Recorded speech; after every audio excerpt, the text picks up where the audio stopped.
There's like certain bits in this song that are just like super catchy. Like, I mean, regardless of the chorus, like this bit here, like this verse, just I don't know, there's something about it that really catches me. Yeah, I really like the pre-chorus bit. Yeah. That's, obviously you can tell which bit I'm singing. It's this bit coming up, isn't it? Yeah, this there's particular bit. Yeah. Again, there's like layers of acoustic guitars and that sort of stuff, and chorus guitars, and yeah, you can hear it there. Like, I love the way that sounds. It sounds really good. Yeah. And it works really well with just like the underlying. A nightmare to play it actually at first. Like, yeah, I remember like recording that because like there's a couple of different ways to play it, and I think like the way I initially played it and showed it to you, I think we had to modify it slightly because it just. Yeah. I think it was kind of awkward to play, or maybe the notes rang out too much or something. But again, that was one of those things that in because practice. I think originally, did you write it on Guitar Pro? Or yeah, that was like how I tabbed it, and it sounded fine. And it's not until you like pick up, because I would do it on an electric guitar just without an amp and just do it like that. But it's not until you like pick up an acoustic, or if you plug it in, like turn it up, that you notice the certain parts that just don't work with the rest of the song or whatever. And I think it was just there was like one note ringing out far too much, like the way I was playing it. And again, as I said, that all kind of stemmed from the way that it was written on Guitar Pro, like the way it was tabbed out. And I was like, I knew how I wanted to sound, so I tabbed it out, started learning how to play it like that. And then again, it was only when it was with the rest of the elements that it didn't sound quite right.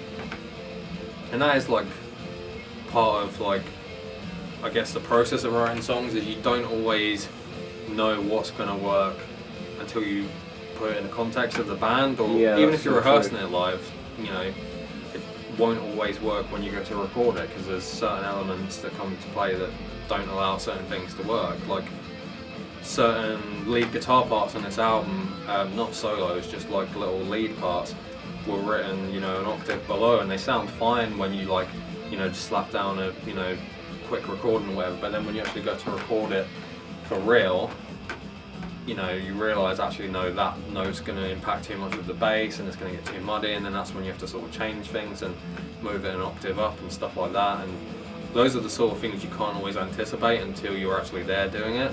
And I guess for that reason, it's kind of, we were really lucky that we were able to record the majority of this ourselves, because if we were spending a lot of time and money in studios, like with professionals recording it, we would have, there would have been a lot of time wasted on trying to figure these things out. Yeah. And I don't know if that's like one of those things where over time maybe you come kind of like sensitive to those things and you realise it before you get into the studio and you know how to look out for those sort of things, or whether it's just one of those things where you can never really tell until you try it. I don't know. Well, that's the thing as well, because if you come up with a riff, it might be completely different to anything I've played. I might not be able to play it at that point.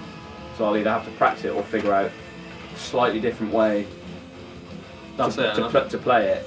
And I think suiting your style. Yeah, my style. And that's the thing. Everyone learns guitar differently. Like unless you have the same guitar tutor. So there are certain ways that people will play things differently. You could get 20 people in a room and ask them to play Paranoid, and you'd probably find 5 different ways of playing it. Yeah, that's like different styles. They'd probably all be the same notes. Well, you'd hope so. Yeah. But you can find that sort of thing that happens. Yeah. Here comes the beast. This is another standout song for me, actually. I do love this. I love Mike's drumming on this. Yeah. Like there's the bit in the you'll hear it later. There's a bit in like a sort of like metal post-chorus kind of thing. I don't know what you'd call it, but it's in. Oh yeah. It's like got the swing beat to it, the 3/4 beat, and he's playing on the ride, and it just sounds so fucking good with the riff. Like it just sounds great. It slams. It's so good. This song, to me, it's got quite a big kind of grunge kind of influences. Yeah, like it. I can hear the grunge I think it's definitely. Alice in Chains, I think. Yeah, exactly. Yeah. Alice in Chains, exactly is what I had in mind. Yeah. This bit. Sounds great. And again, like, this is one of those songs where we didn't set out to write a particular sort of style of song or anything, but there's lots of little elements that come together to make it. So like, the main riff that's playing now, that was inspired by like Lamb of God in general, like just the way they'd constructed their riffs, and I'm not the sort of guitar player that would be able to sit around and play Lamb God riffs all day because I just don't have the skill for it. But that's like sort of my interpretation of how their music sounds, and that came into it. Like, does that you make probably sense? just pissed off all the Lamb God fans, like. Like, I don't know, it's kind of hard to explain, but yeah, like, so you get that element, you get the Alice in Chains kind of harmony type thing, and there's like a bit later on which really reminds me of like Queens of the Stone Age, like the way that they layer their vocals, and again, that wasn't like an intentional thing, it's just, we listened back to after recording, it's like, fucking hell, that sounds like Queens of the Stone Age. And this just again is, to me, Alice in Chains inspires this particular bit of the song. I can definitely hear it. What a bastard of a song this is. It's a Frankenstein of a song. It's fucking great though. Yeah, I love Mike's drumming in Right. this. I mean, I love it all, but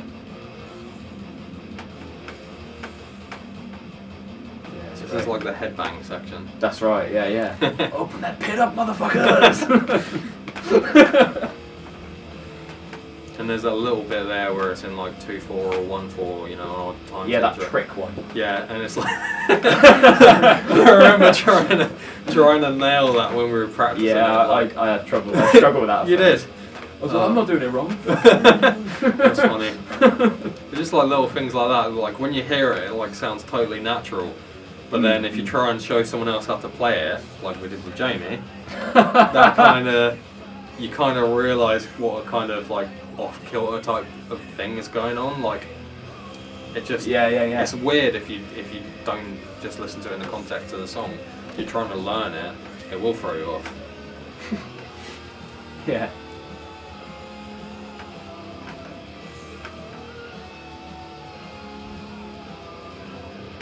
And Mike wrote some of, I think, did he write some of the lyrics for this as well? Yeah. Yeah. And again, that comes back to like it just being a much more collaborative effort to write this album. I think it was Broken World that was written by Mike. We'll come on for that. Yeah, he did some lyrics of that. And did you write any lyrics as well, Jamie? No. No. I'm more of a riff man. But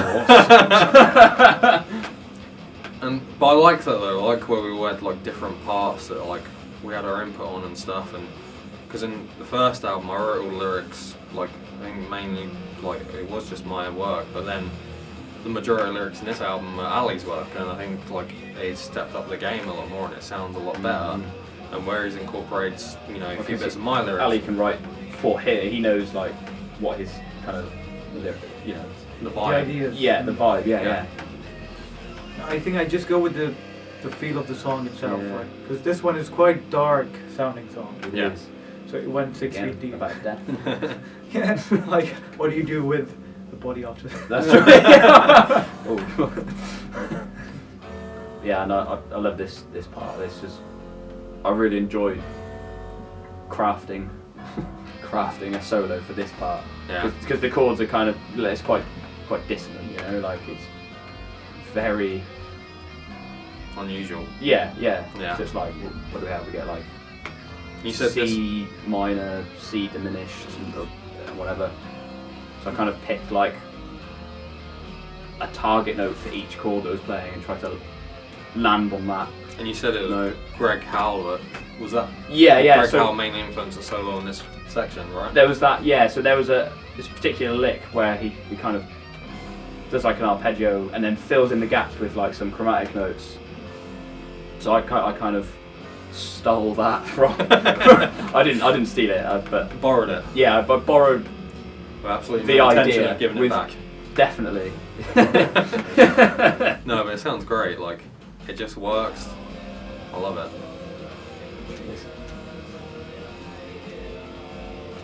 Yeah, and I love the outro to this song as well. It's really Yeah. kicks ass.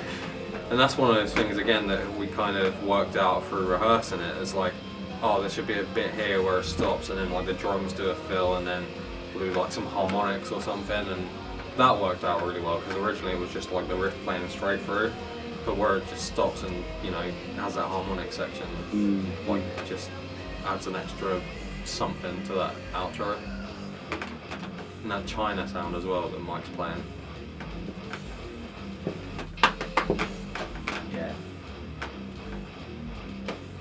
Good double kick work there as well.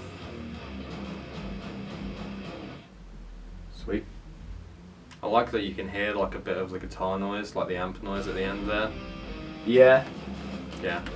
It's like ever so slight. Like you probably wouldn't even notice it if you didn't listen to it 100 times like I had. But it's like, it's just a little bit in there, and it just like, you know, it's not 100% polished, and that's like, we didn't want it to be this mechanical. This is us trying to justify the little little bits that aren't quite. Broken World. So this one, I've been told, when I play the riff, my Sharona. Like kind of, they've got a point, you know, like. Who said that? I can't tell you. It wasn't me. I'm not going to be able to unhear it now. I know. We shouldn't have said that because they're going to try to sue us now. Give us that no back. Which bit? Point it out. In a minor key. Yeah, I like it.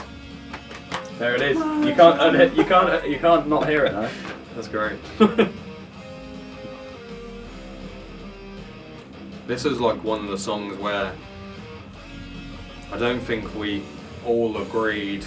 I don't think we probably still agree on the length of this song. I know the structure of this song still. And I don't know if I ever will. That's alright. It's strange, but yeah, it works. It's cool. That was one. Originally, this was actually, if you don't mind me saying, one of my least favourite songs. Yeah, well, because, same. But I think now that I've heard it with the vocals, it makes more sense.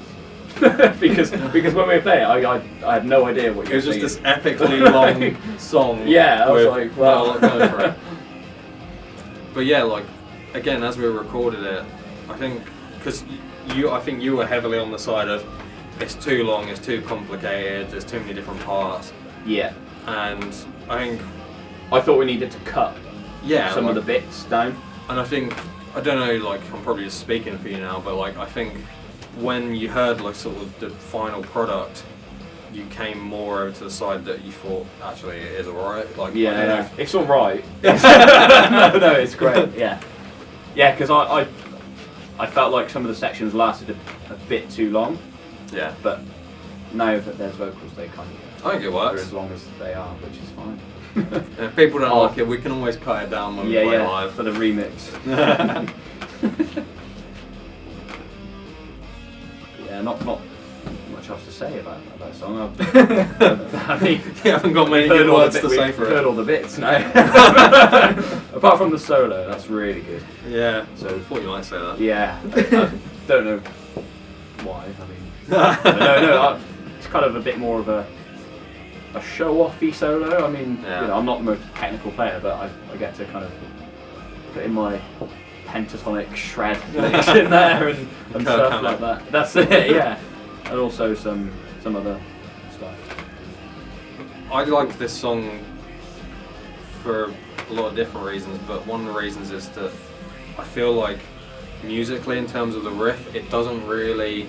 It has like a very minor feel, but there's a lot of chromatic stuff going on, which I guess kind of lends itself to like the darker end of the album, as it were, like you know, as it's been dubbed.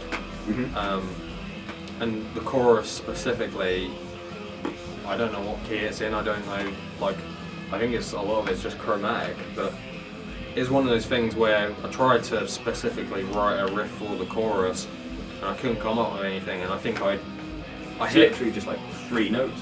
Yeah, like it's kind of like an arpeggio type thing, but I hit like the wrong note that I was trying to write, and I hit like the whatever it is, the diminished fifth or whatever, and then I was like, didn't mean to hit that, but that sounds pretty good, and that's kind of how it stuck, and that's how.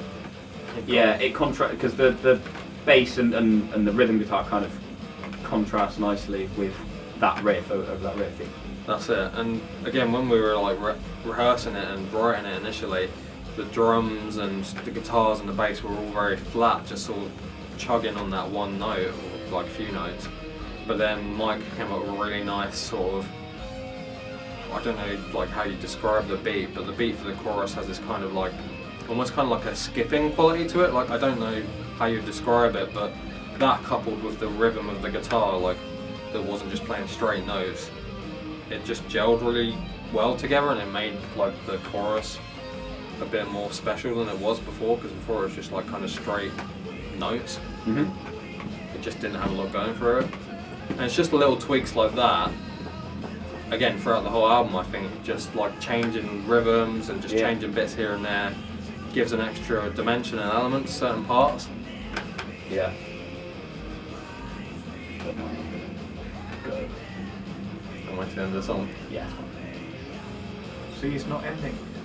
Yeah. It never ends. I'm gonna miss my coach now because this song is too long. No, I'm joking. It's not. I like this bit.